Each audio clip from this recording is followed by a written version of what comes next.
हरे कृष्णा, राधे राधे। कैसे हैं आप सब लोग। दोस्तों, जन्माष्टमी एकदम सामने आ चुकी है और आज मैं आपको बताने जा रही हूँ 7 ऐसी चमत्कारी चीज़ें जो इस जन्माष्टमी में घर में लाएंगे तो घर में बरकत बजाय रहेगी। हमेशा पैसों की ना तो कभी कमी होगी और कई सारे बंद पड़ी हुई काम भी पूरा पड़ जाएगा। भाद्र माह की कृष्ण पक्ष की अष्टमी तिथि को रात की 12 बजे रोहिणी नक्षत्र में जन्म लिए थे भगवान श्री कृष्ण। यही धूमधाम से पूरी देश में घर घर में भगवान श्री कृष्ण का जन्मदिन मनाया जाता है और छोटे से लड्डू गोपाल जी का इस दिन बड़े प्यार से सेवा होती है। छोटे से लड्डू गोपाल जिनके भी घर में है, उनके जन्मदिन की उपलक्ष्य में इस दिन घर को सजाया जाता है और तरह तरह का चीज़ें और उपहार भगवान जी के लिए लाया जाता है। छोटे से बच्चे के रूप में पूजित बाल स्वरूप भगवान श्री कृष्ण के लिए इस दिन लोग बहुत तरह का खाना जैसे कि 56 भोग तक बनाते हैं और साथ में लेके आते हैं सुंदर सुंदर गिफ्ट खिलौने जो भगवान के सामने सजा के रखते हैं। इन सभी चीज़ों में से 7 ऐसी चीज़ें आपको बताएंगे जिससे आपको होगी पूरी साल भर जिंदगी भर के लिए फ़ायदे। तो चलिए दोस्तों, शुरू करते हैं आज का वीडियो।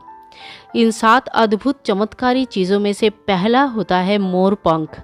मोर मुकुटधारी भगवान श्री कृष्ण के सिर पे हमेशा मोर पंख सजी हुई रहती है।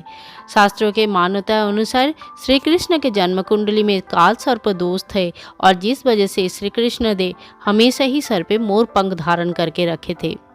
मोर पंख जिस घर में भी रहते हैं उस घर से कोई भी नेगेटिव एनर्जी चली जाती है, साथ में घर का वास्तु दोष दूर हो जाता है।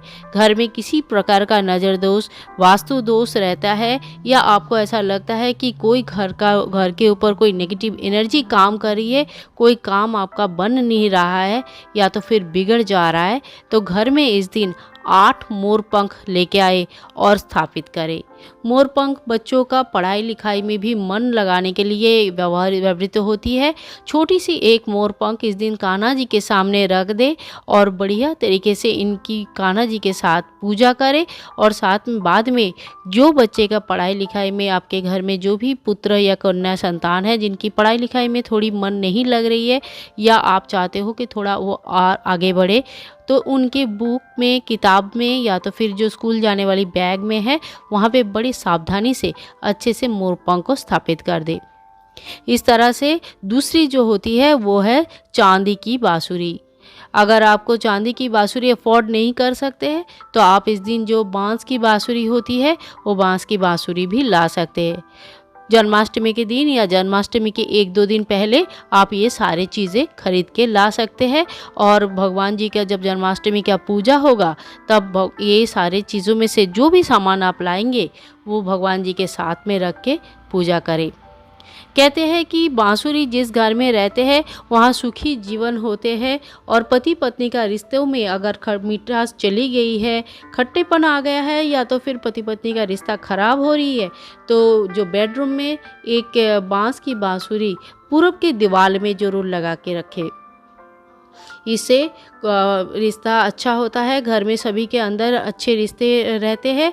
और साथ में कहा जाता है कि अगर कोई आदमी घर पे बीमार है, काफ़ी दिनों से बीमार चल रहे हैं या कोई क्रॉनिक बीमारी है जो ठीक नहीं हो रहा है, बस साथ में चले जा रहे हैं सालों साल तक, तो उनकी सिराने पे पूजा करने के बाद ये बांसुरी जो है इनकी सिराने पे रख दे।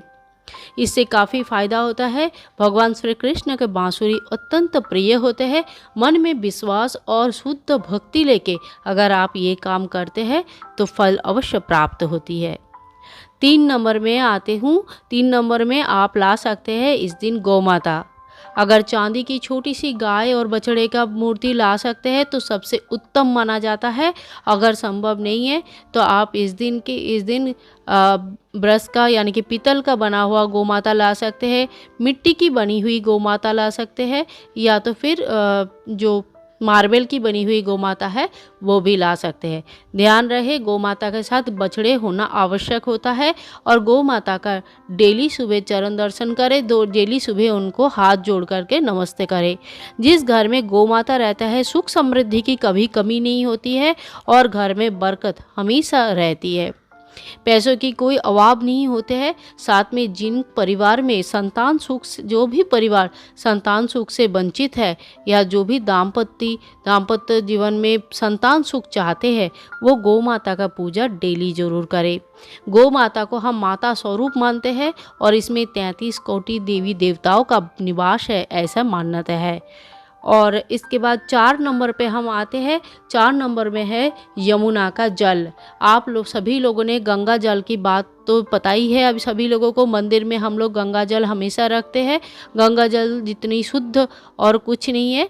पर श्री कृष्ण जन्माष्टमी में अगर हो सके तो यमुना जी का पानी लेके आए और कान्हा जी के सामने एक छोटी सी पीतल के डब्बे में या पीतल के कोई भी मिट्टी के घड़े में भी रख सकते हैं। इस जल को डेली चेंज करने की ज़रूरत नहीं पड़ती है। भगवान जी के सामने यमुना के जल रख सकते हैं। यमुना में छोटे से जब बाल स्वरूप में जब श्री कृष्ण थे तो बहुत ज़्यादा लीलाएँ किए थे और यमुना उनको बहुत ही प्रिय है। यमुना के जल घर में रहने से श्री कृष्ण का और उनके बाल स्वरूप लड्डू गोपाल जी के आशीर्वाद सदा घर में रहते हैं और घर में किसी भी तरह का गलत चीज़ों से घर को बचाए रखते हैं। अब 5 नंबर में आते हैं। 5 नंबर में है दक्षिणावर्ती शंख। आप सभी लोगों ने देखा है पूरे विष्णु परिवार के माता लक्ष्मी सहित भगवान विष्णु, श्री कृष्ण या तो फिर छोटे से प्यारे से लड्डू गोपाल जी के जब भी अभिषेक होता है हम दक्षिणावर्ती शंख से करते हैं। शास्त्रों में भी यही विधान है कि दक्षिणावर्ती शंख से अभिषेक किया जाए। दक्षिणावर्ती शंख स्वयं माँ लक्ष्मी के प्रतीक माना जाता है और जिस घर में भी बहुत ही विधि विधान के साथ दक्षिणावर्ती शंख को स्थापित किया जाता है उस घर में माता लक्ष्मी हमेशा के लिए विराजमान रहते हैं, कभी उस घर को छोड़ के नहीं जाते हैं। दक्षिणावर्ती शंख घर में रखने की कुछ नियम है। अगर आप चाहते हैं तो अगली वीडियो में दक्षिणावर्ती शंख रखने का कुछ नियमों के ऊपर वीडियो ज़रूर आ जाएगी। और अगर बता है तो इस दिन दक्षिणावर्ती शंख लाके पूजा करके स्थापित करें। बाद में वही शंख भगवान श्री विष्णु, माता लक्ष्मी, श्री कृष्ण या बाल गोपाल का अभिषेक के लिए व्यवहार कर सकते हैं। दक्षिणावर्ती शंख का डेली पूजा होती है। फूल अक्षत चंदन चढ़ा के इनकी डेली पूजा की जाती है। इसके बाद एक और महा उपाय है झूला या पालना लाना। हाँ जी दोस्तों, बिल्कुल सही सुना आपने। झूला लाना इस दिन बहुत ही शुभ माना जाता है। माता यशोदा ने श्री कृष्ण को झूले में पालने में बैठा के नंद उत्सव के दिन बहुत ही अच्छे से झूला झुलाए थे।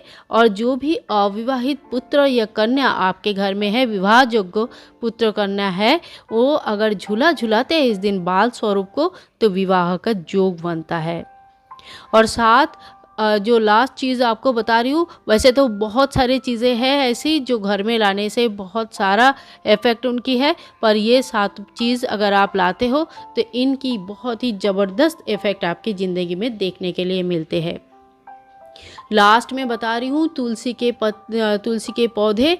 तुलसी के पौधे इस दिन घर में अगर वैसे तो सभी लोगों के घर में लगभग जिनके घर में भी बाल गोपाल है उस दिन बाल गोपाल के भोग में और बाल गोपाल के पूजा में तुलसी कंपलसरी होती है। तो लगभग सभी के घर में तुलसी के पौधे होते हैं। पर अगर तुलसी के पौधे नहीं है तो जन्माष्टमी के दिन सर्वोत्तम माना जाता है तुलसी के पौधे लाना और लगाना। दोस्तों, अगर तुलसी के पौधे आप घर में लगाते हैं तो घर में कोई भी नकारात्मक ऊर्जा नहीं जन्म ले पाती है और साथ में कर्ज से मुक्ति मिलती है। ऐसा होता है कभी कभी बहुत दिनों से कर्ज चल रहा है, कर्ज से मुक्ति मिल ही नहीं रही है और कितना भी करो बार बार उधारी ऋण हो ही जा रहा है। ऐसे में माता तुलसी की डेली पूजा करें और सुबह शाम घी के 1 दीपक जरूर जलाए। साथ में दोनों हाथ जोड़ करके अपनी मनोकामनाएं तुलसी माँ को डेली बोले। इससे कर्ज मुक्ति की महा उपाय बोलकर गण्य किया गया है। साथ में घर में कोई भी तरह का नेगेटिव एनर्जी भी है, नज़र दोष है, घर में आई बुरी बला टल जाती है। कभी भी ध्यान करना कि घर में कभी भी जैसे बुरी बला आने वाली है या घर में कुछ ऐसा है तो सबसे पहले तुलसी की पेड़ सूखने लगती है। तो इसीलिए दोस्तों आज के दिन आप तुलसी की पूजा ज़रूर करें, तुलसी की पौधे ज़रूर लगाएं। और अगर कहीं ऐसी जगह पे है जहाँ पे तुलसी के पौधे नहीं लगा सकते हैं या अवेलेबल नहीं है, तो तुलसी की माला इस दिन ला सकते हैं। तो दोस्तों ये थी वो 7 चीज़ें जो बिल्कुल चमत्कारी है, और पूरा भाव, भक्ति और श्रद्धा के साथ अगर आप ये उपाय करें तो इनकी फल आपको अवश्य प्राप्त होती है। आशा करती हूँ वीडियो अच्छी लगी है। अगर अच्छा लगा है तो लाइक, शेयर, कमेंट करें, चैनल को सब्सक्राइब करके रखें ताकि आगे आने वाली वीडियो में आप और हम जुड़े रहें।